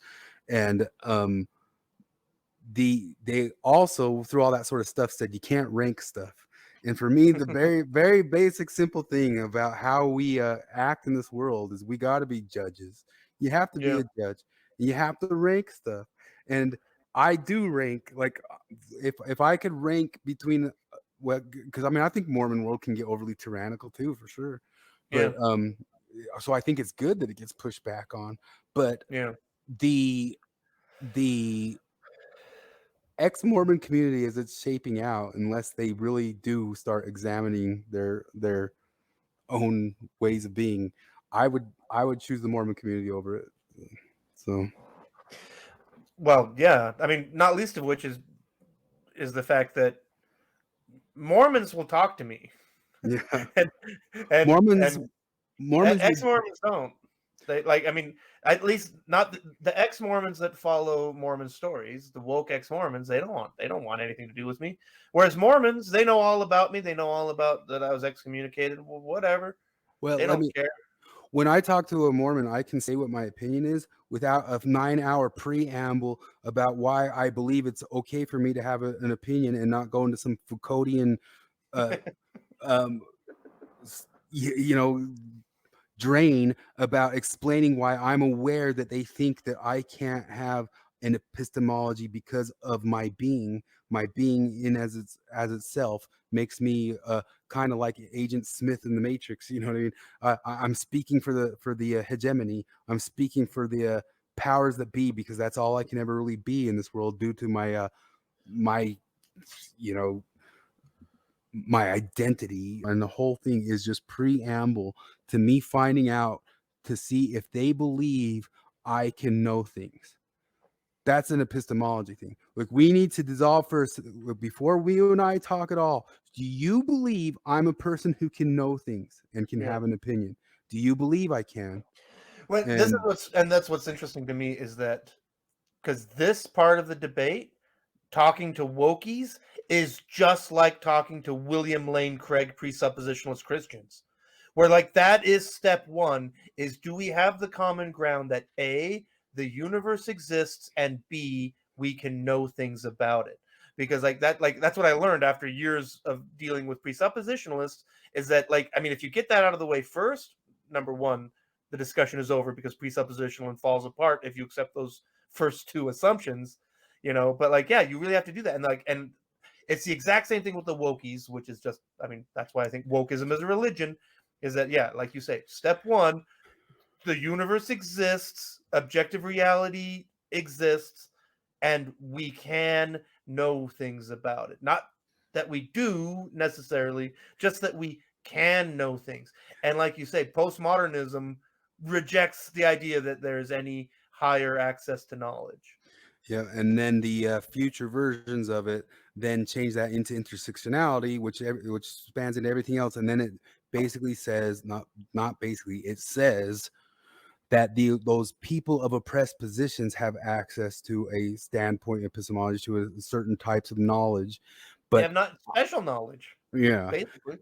And I, as a person who can only ever be a part of the hegemony, the dominance, the white male culture, I can only ever represent that unless I become an ally and a believer in their stuff. But even then, I should shut up, like just like the thing we posted earlier of all those white feminists. I mean, you should read the stuff that they say about white feminists.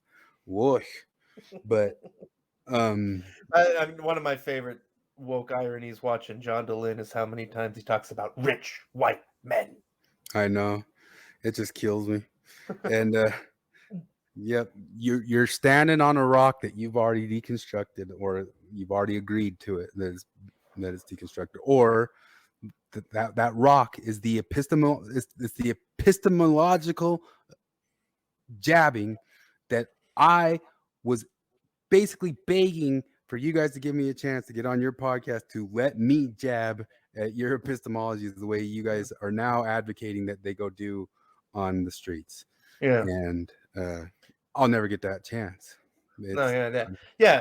John DeLynn, can we do some street epistemology with you? We'll do the commitment pattern.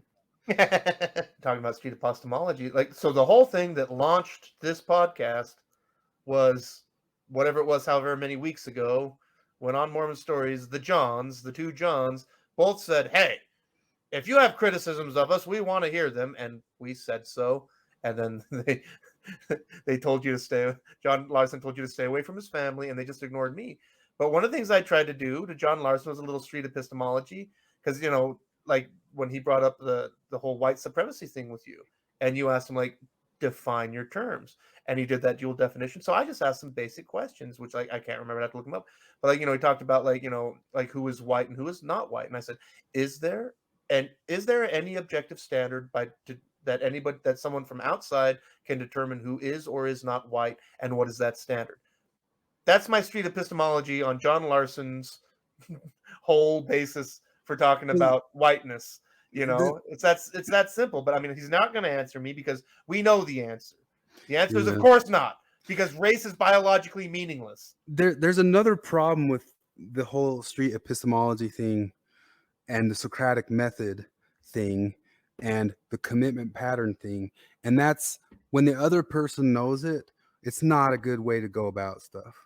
Like, it's like, it is a good methodology to talk to somebody who you're trying to kind of help them reason through something. And if you're completely altruistic about it, like we're really just going to try to find like what truth is here or what you believe, it's a great way to go. But if you're sitting there putting somebody through the Socratic method who knows the Socratic method, it's patronizing. Yeah. And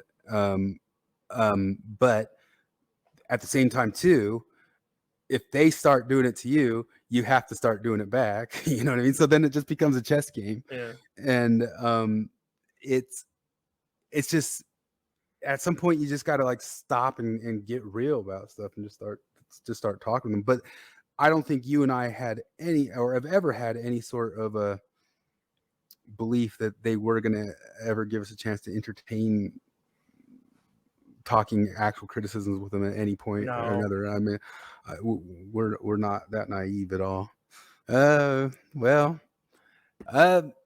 This stuff is, I mean, even the street epistemology guy, there's so much I could go into, because like there's a part in it where he does talk, and I think the guy's a thoughtful dude.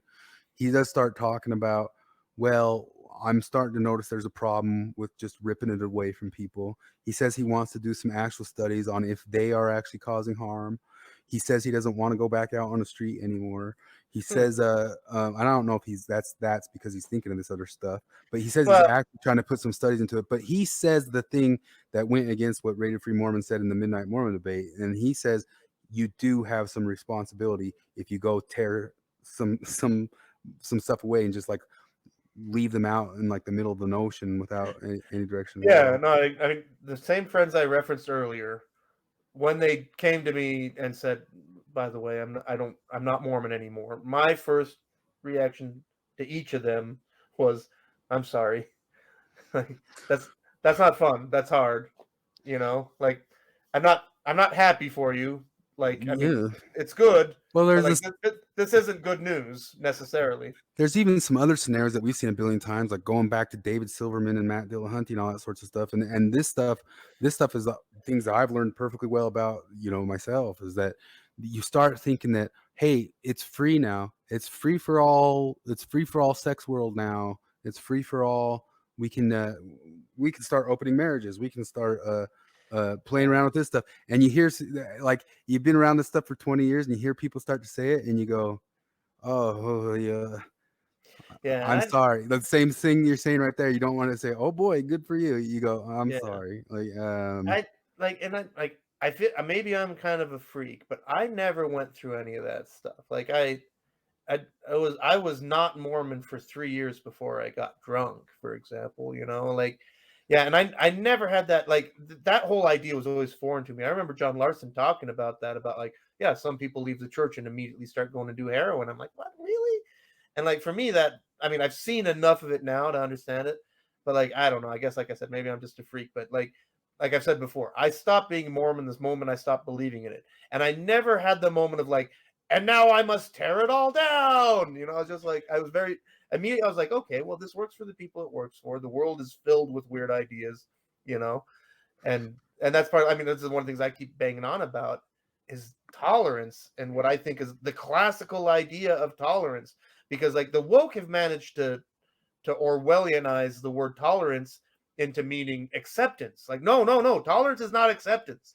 I don't have to accept everything about Mormon theology to accept that I live in a world with Mormons and I can do that just fine. It doesn't have to be a struggle all of the time about everything. In fact, it's not impossible for Mormons to do their thing and me to do my thing, and for us to carry on and perfectly happily. Definitely. But that's what I wonder. Like, because if I said, like, if I put that to John Dehlin, like, could John Dehlin affirm what I just said? Could John Dehlin say it's okay for Mormons to carry on doing what they think is best? Is that okay with you, John? Like, it's okay with me. It's okay with me for Mormons to be Mormon. He would mouth those words, and then he'd say, "But they got to stop causing harm." And then that, like that, I showed in the other podcast that causing harm is an X variable that basically means no, they cannot keep being Mormon. So, oh yeah, and I love this. I mean, I don't know. It's kind of tangential, but for me, it's like, I don't know. It fits in that the way science always wins.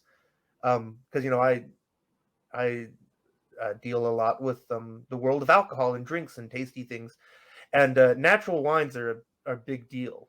People really like natural wines, and natural wines is kind of a new idea from the last 20 years or so about, natural wine. Like, it literally means spontaneously fermented, unfined, unfiltered. Usually that's all it means. But there's this idea that natural wines don't cause hangovers as much because they're natural.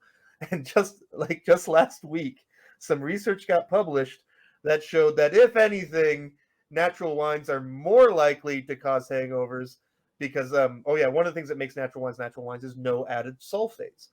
And it's very common in winemaking to add sulfates at the beginning of fermentation because it stops a lot of bad bacteria that will spoil your wine or have bad effects from happening. And like what this research showed is that, like, it's other types of bacteria in the fermentation that create the chemicals that are associated with hangovers. So all of these people going out of their way to buy natural wines to avoid the nasty chemicals, like, nope, sorry, science wins again. And it turns out that killing bacteria is better than not. Except science isn't going to win. People are still going to come buy the natural wines, But no, yeah, and exactly. It's still going to say the thing, and it's still going to be that for years. And I won't say the name of it, but there is a brand of vodka that like popped onto the scene like 20 years ago, and just is like, their market share is insane. And it's, from everything I can tell, the reason they got to where they were is that they put gluten-free on the label. And if you know anything about chemistry or distilling, the idea, and this is what kind of sad that, like, Skeptic's Guide to the Universe has fallen off from my. I hope they're still as good as they ever were, but I used to like Skeptoid too, and I don't know what happened to that dude, but that dude did not get along well with Joe Rogan. But what happened? Well, I think I don't know. That was so fascinating. But what happened to Brian Dunning? I talked to him when he fought with Joe Rogan. I talked to him back and forth. Oh yeah, and I said, man, if you had not come at him so hard, I promise you probably could have become like a regular on that show. No, yeah, that was the thing where it's like, because I mean, most of what I knew about Joe Rogan was from Brian Dunning's takedown. He did a Skeptoid episode on Joe Rogan. He put him on the top of. Brian Dunning put Joe Rogan on the top of Dunning's list of like, I can't remember exactly who it was, but it was celebrities pushing pseudoscience. And at that point, he might have had a case, because that was early in Joe Rogan's podcast career, and he was still in the moon landing stuff. And that's the thing, that like Brian Dunning totally missed his opportunity of, like you say, a lie, like hitching up with Joe Rogan, of like, look, here is an example of a guy who, was just a guy going about his business, bought into a weird idea, and then used conversation and logic to think his way out of it. But Dunning wouldn't drop it. He kept trying to push it. The thing about I knew about Joe Rogan since all the way back, because I watched him way more back in the earlier days. I almost don't watch him all. Well, since he moved to Spotify, I don't watch him hardly at all. But he, I knew before Brian Dunning went on that, it's like, hey, Joe Rogan's a guy who will adjust. He's a guy Yeah. who will change. He's a guy who will listen to your I point. remember you telling me that because of Brian Dunning, I walked away with just the, judge the book by the Brian Dunning's cover that Joe Rogan. There was two things. One was Brian Dunning. The other thing was that I thought that, like, because when Joe Rogan, and I don't remember who took over for the Man Show, that it went to shit. The Man Show under Kimmel and Carolla was great comic. That was good television. And then I remember, like, and that's things like, I shouldn't blame Joe Rogan. I don't think he wrote on that show. I think he was just hired to host, but he was terrible on that show. And so, like, at that point, that, like, I knew Joe Rogan as the moon landing guy who ruined the Man Show. And it was you who was like, no, you should listen to the guy. He's a thinker. And yeah, and it took me a while to realize, like, oh, and then, obviously, like, because Joe Rogan did a million podcasts about how he came through the whole moon landing thing. And yeah, and that's the thing that's still. Well, he started a whole show. He got the money for it and funding to start doing like, let's go examine stuff like Bigfoot type shows. Yeah. And he quit it after like 5 episodes because he thought it started just getting like these guys talking about Bigfoot. It's all just the same story and it's all just the same thing over and over. Yeah. And he's like, I'm not doing this. And he quit it. And he actually got like I think in a little bit of a contractual suit with the network that he tried to do it with. But that doesn't mean that he's still free of it or he still won't like. And people should have always learned from Joe Rogan too, is that the concept is that even the skeptoid guys or skeptic guys, the universe dudes, just because you can always live with the skeptic hat on, it doesn't also mean that you can't also play around in your head with some conspiracy theories. I mean, I think part of what the world is that people should not be hearing less things. People should be hearing more things. People should be looking at more things. You should go look at what that weird conspiracy theorist guy is saying. You should look at what the arguments against it are. You should look at what the arguments against it back are. You should hear what all the different people are saying about the thing. And that's the best way to kind of, and then maybe sometimes you get to see in reality how stuff plays out or not. Yeah. But well, and this is another example of how wokeism is a religion, is that, because I remember in the MTC, before I went to the MTC,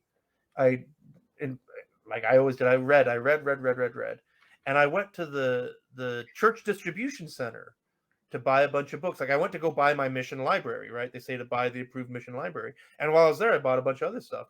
And one of the books I bought was a textbook for the BYU Intro to Religion class, and it was a BYU published textbook called Religions of the World. Because I was like, I'm going to go out on a mission. I got to talk to people of all faiths. I should learn things about it. And I read this book, and I had it with me in the MTC. And one of my MTC teachers saw me reading it before class. Throw that out. And he's like, send it home. And that was one of my first moments of disobedience. I was like, no, I'm gonna. I had that remember even thing saying, too. I bought some books on like the native religions of Mexico. And I had the same thing. Get rid of that. Get rid of that. And and then like I had that. I remember saying to him, like, well, wait, you want me to go out and convince these people to join our religion from there? Shouldn't I know something about them? He's like, no, it's not approved. It's not approved. It's not approved. And that thing's like, and you see that same. I run into that exact same attitude with the woke all the time. Like, I mean, I don't know. Like, I've said it before. Trying to talk to people about the issue of police brutality in America. And I always ask them, like, well, how much body cam video of police incidents have you watched? And they're like, what? Why? And they're like, well, because I've watched hundreds of hours. And they have that attitude, like, ew, why? And it's that kind of same thing. It's like when I was in the MTC, like, why are you trying to learn things? Like, it really is that. Like, why are you trying to learn from the people we disagree with? And it's exactly that. Like, well, because, like, I always had I understood intuitively, like, you only know your argument as well as you know the opposition. The John Stuart Mill thing. Yeah. You only know as much as what your opponent knows, right? Yeah. I mean, we saw this with the alt-right spider web. Remember the alt-right. Oh yeah. The alt-right spider web. Well, it's happened a couple different times now. And there's one that went back to like the New York Times, but they'll redo it. There'll be another one in the future again. How dare you try to understand people? And then the way they connect it is so ridiculous too. But because some of them are like, you can see how like that one draws to that one, but then sometimes like the connections just don't make any sense. But they all the way back to Brian Dunning. It's funny because like yeah, I messaged him back and forth on Facebook, and he answered me, and he talked back and forth about it, and he was still just mad and reeling about it. But it's so funny because like so many of these different people, I talked to them on social media back at the beginning times and got little interactions with them. I got little interactions with Matt Dillahunty. I got little interactions with Brian Dunning. I got little interactions with Paul Vanderklay and John Pagio and all those guys. But now they at some point they start getting overwhelmed, and then you can't get interactions with them anymore.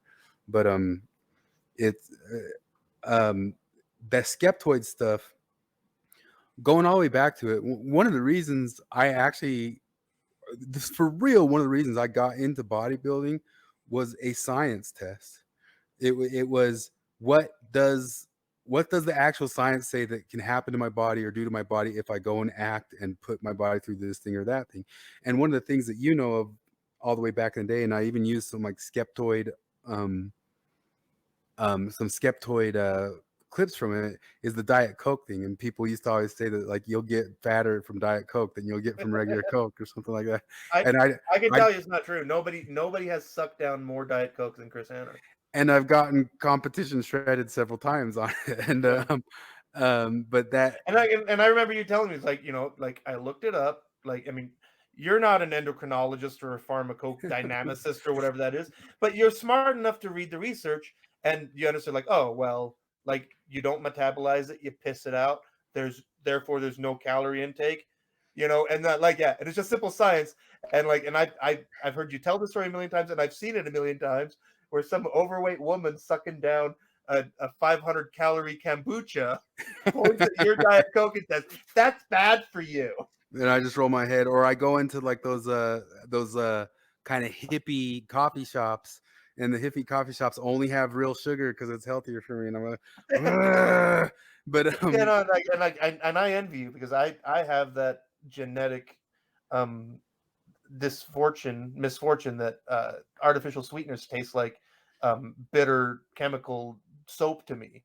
Yeah, Like I if I live had off that thing where I could suck down Diet Coke, I would be drinking so much Diet Coke. But like, I almost never drink soda because of that. I mean, I drink beer instead, not much better.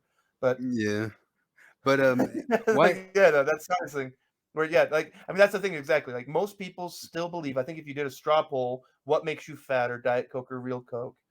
They'll say Yeah. Diet Coke, and you are living, walking proof that nope, Diet Coke it's colored, flavored water. Well, it's not just me. There's plenty of bodybuilders who know it. That's what's so funny is like so many times in the world, people who go and act in the world know more than people who sit and write stuff at desks, and like you don't have to go very far to actual bodybuilders who actually get there to know and find out from them that most of them know perfectly well that they can have Diet Coke, Yeah. and some of them will have other reasons to get off of it, and I think some of those might be true. Like there might be some parts of it where like it helps cardio in some sorts of ways, but that has more to do with like the carbonation, and it's only still hypothetical or something like. But they don't even get dogmatic about that, but Yeah. they get dogmatic about other things that are still up in the air. So they're not free of it either. But they don't, that whole world of bodybuilding isn't an exact science, but it is an exact science because there's so many people who figured out so many different things that have actually worked and actually done stuff to get people to get there. And so much of it has been done in a way of kind of doing a science experiment on yourself, which kind of circles back to something that I wanted to hit on too. Do you remember one of the things that is supposedly bad about what Bogosian and Lindsay did about the hoax papers? Because the Lynn brings up the Pokes papers in this, but the way that the universities tried to go after them is they tried to say that it was a unethical human experiment. Yeah. But what is this? Street epistemology is the same type of unethical human experiment. Yeah. I mean, it absolutely is without a doubt. But I mean, I guess that comes from Bogosian too. So he's just Can we change people's minds? Let's find out. Yeah. But it's supposedly like making people think about stuff in a different way is an unethical experiment. But that's just another way the universities have gotten Orwellian. But Yeah. I wanted to circle back to the question, like, what happened to Brian Dunning? He went to federal prison. For what? I thought you knew all this. I think I do. It's ringing a faint bell, but apparently he played, I guess, a minor role in some kind of internet fraud thing. I can't remember what it was. I think it was kind of an Office Space type scam where he wrote, like the way he described it, I can't remember. It's been a long time because he talked about it all even before he got sentenced. He came out with a statement. It's like, like with his lawyer, all this stuff. And he said like he wrote one line of code that went into some software that and it was one of those things where I guess I think it was one of those things where when podcasters get sponsored, say go to this site and use promo code whatever. Brian, I think again something like that, where Brian Dunning wrote some line of code in software where some fraction of a cent of every one of these transactions got siphoned off to these other guys. And yeah, it sounds like he had a really minor role in it, but I think he pleaded guilty, and I think he did time. Not a lot, it's very blue collar stuff, but that's what happened to Brian Dunning. It says. Is he Yeah, still and there? he's Is Skeptoid done? I ostensibly I think he's still doing Skeptoid, but It's I don't know. funny thinking about it because it's weird that I just lost. I don't know necessarily why I lost. Well, I think there was some sort of moment that podcasts became harder to download than to just get videos off the internet, but I don't really know why I totally stopped Skeptic's Guide to the Universe. Yeah, I can't say either, other than I don't know. I really don't know. I want to say that I felt the sneaking politics taking over the science, but I don't know if that's even the case. It might just be I just was doing other things. Yeah, I mean they might have stuck hard with I've stopped. I've fallen out of rhythm with podcasts just because my headphones broke for a while. That kind of thing can happen. I don't know. That's I still think about it sometimes. I've been meaning to just go back and listen to an episode because I seriously for 10 years I listened religiously. So did I especially so much of the podcasting world is also part of what helped me get back into working out and bodybuilding too. Because back when I was younger, just having nothing in my ears or something, the music it started getting hard, and then suddenly having something to listen to while I did it is part of what helped it. And back then I had to get it from podcasts. I used to have these little podcast things, and I would wait for Skeptic's Guide to the Universe. I'd double check to see if it loaded, if it loaded again, because an hour of something like that would be something that would be really good for me to get through a hard hour. So I'd sit there and look, did it load? Did it load? Did it load? But that reminds me back NPR and the one of the times that I realized somewhere around 2015 or 16, because I used to completely hate Fox News as much as the next guy, and at some point I was still listening to some of Fox News, and at some point I started counting that I was rolling my eyes at NPR as often, if not more, than I was rolling my eyes at Fox News. And one of those times is another Radiolab episode, and I remember doing a workout and I was running to it, and there's this Radiolab episode about this guy who could change gender by the hour. Yeah, I don't know if you heard that one, and that moment, and even the way they kind of credulously listened to it and all that sorts of stuff, by the end of it, I think I was honest, I think I'm done with Radiolab. And I loved Radiolab. I loved it. I really loved it. And it just started getting so much into that stuff that I was like, what is this? This is insane. Even all that time back, why start on a mode of somebody who can change genders every couple hours? Why delve into it on that top, but yeah, and like I say, the first couple seasons of Radiolab I loved. They were so good. I still recommend them all the time to people. There's one about altruism that I constantly recommend to people because it's such a good concept about the episode on Afterlife. I love the Afterlife episode. I listened to that probably 10 times. Yeah, it was so good. Yeah, but then just that same thing with Radiolab. With Radiolab is a little more obvious, where it was about that time where oh, okay, these guys are less interested in science and more interested in all this. Yeah, so it gets in those moments of that guy who ends all of collegiate debate by calling all debate racist. So how do we do a debate next year? And then the guy who well, it's simple. How do you do a debate next year? It's simple. He's right. He wins. That's his proposition. That's what happened this year. But then now what do you do that like everybody can get in that same game? But that they are right in the sense of everybody was already calling that type of debate racist, or having that sort of debate, which if these same people would say the types of epistemological breakdowns, which are a form of debate, are also racist.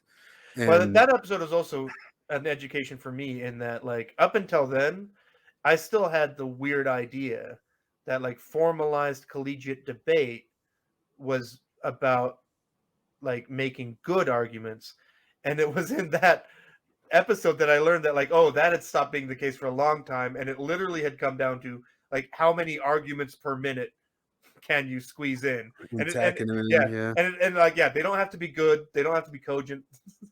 Yeah, They don't have to be anything, yeah. it broke down in multiple ways. It broke Just down in how fast can you talk yeah. was more or less what that came down to. Like, yeah, And so it was that already a key point. breaking down in like in just like a normal sense, but then it, Yeah, and then then it comes down to like not even that's good enough.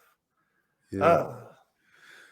But yeah, so that gets back all the way around to, I mean, NPR started getting nuts. It started getting impossible to listen to. It started just getting, and then you start trying to mention it to other people, and in the middle of all of it, there's kind of this concept. Like I think if you listen to the Radio Lab guys, it's just the essence of the cordiality and the like there's just such a level of some certain level of politeness becomes just ridiculous. It just becomes ridiculous, and beyond ridiculous, sometimes it isn't nice. I guess that's circling all the way back to Yeah. No, I mean, like I said, because I just think of Nurse Ratched. Like, that's for me the example of that, what you're trying to say, that idea. Like, there's those people that they're smiling and they only have your best interests in mind. That's one version, and then there's another version where I think they really are trying to be good people, but in trying to be good people become the enablers of all enablers, and they'll enable terrible things or goofy things. So yeah, enabling. Anyway, anything else? Not for now. All I got tomorrow afternoon off. I could maybe keep going at it then.